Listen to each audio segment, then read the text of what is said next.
मर जा मोदी। वो कहते हैं मर जा मोदी। देश कह रहे हैं मत जा मोदी, मत जा। जंग का मैदान हो या फिर सियासत का अखाड़ा, दोनों जगह कोई भी अपनी कमजोरी नहीं बताता, ना ही सामने वाले को ये बताता है कि आखिर मेरी जीत का फॉर्मूला क्या है।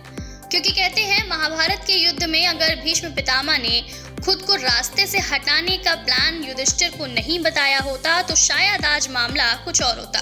पर वो धर्म की लड़ाई थी और यहाँ हम बात सियासत की कर रहे हैं। पीएम मोदी ने नागालैंड और त्रिपुरा में जीत के बाद जो भाषण दिया उसमें कुछ ऐसी बातें कह दी जिसे पूरा विपक्ष अगर आजमा ले तो कुछ हद तक सफलता पा सकता है। आइए हम आपको उनका वो बयान सुनाते हैं और फिर बताएंगे कि आखिर इसके मायने क्या है। भाजपा के विजय अभियान का रहस्य छिपा है त्रिवेणी में। त्रिवेणी यानी 3 धाराओं का संगम। इस त्रिवेणी की पहली शक्ति है भाजपा सरकारों का कार्य। इस त्रिवेणी की दूसरी शक्ति है भाजपा सरकारों की कार्य संस्कृति और इस त्रिवेणी की तीसरी शक्ति है भाजपा के कार्यकर्ताओं का सेवा भाव। ये वही 3 बातें हैं जिसे कोई भी विपक्षी पार्टी अभी तक सही ढंग से नहीं अपना पाई। मोदी सरकार को सत्ता संभाले करीब 9 साल हो गए हैं, लेकिन भ्रष्टाचार का कोई भी ऐसा केस अभी तक सामने नहीं आया।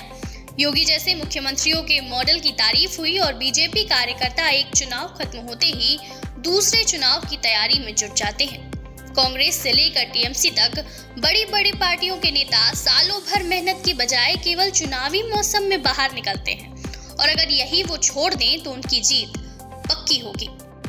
उधर कांग्रेस तो अपनी आदत से बाज ही नहीं आती। कांग्रेस प्रत्याशी रविंद्र धंगेकर ने बीजेपी प्रत्याशी को हराकर उपचुनाव में जीत हासिल की तो शिंदे की टेंशन बढ़ गई। कांग्रेस के अंदर कोई हलचल नहीं दिख रही।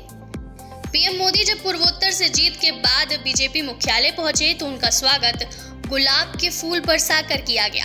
जैसे ही उन्होंने भाषण देना शुरू किया और कार्यकर्ताओं से पूछा कि टीवी पर ईवीएम की चर्चा हो रही है या नहीं, पर अगले ही पल उनका ये मजाकिया अंदाज बदल गया और उन्होंने ये कहा कि यहाँ मौजूद नागरिकों से कहना चाहता हूँ कि पूर्वोत्तर के नागरिकों को सम्मान देने के लिए अपने मोबाइल की फ्लैशलाइट जलाएं। नॉर्थ ईस्ट के हमारे सभी भाइयों बहनों के सम्मान में, नॉर्थ ईस्ट के हमारे सभी नागरिकों के सम्मान में आप अपना मोबाइल फोन निकाल करके फ्लैश लाइट चालू कीजिए और नॉर्थ ईस्ट के सभी नागरिकों का अभिनंदन कीजिए। जिन जिन के पास मोबाइल है अपनी फ्लैश चला करके, ये नॉर्थ ईस्ट के नागरिकों का सम्मान है, ये नॉर्थ ईस्ट के देशभक्ति का सम्मान है, ये नॉर्थ ईस्ट का प्रगति के रास्ते पर जाने का सम्मान है। बता दें ये जो फ्लैशलाइट जलाने का काम था वो भले ही केवल 10 सेकंड का रहा हो, लेकिन ये जो तरीका था उसे पूर्वोत्तर के लोग हमेशा याद रखेंगे और ये तरीका पीएम मोदी को लोगों के और करीब ले जाता है।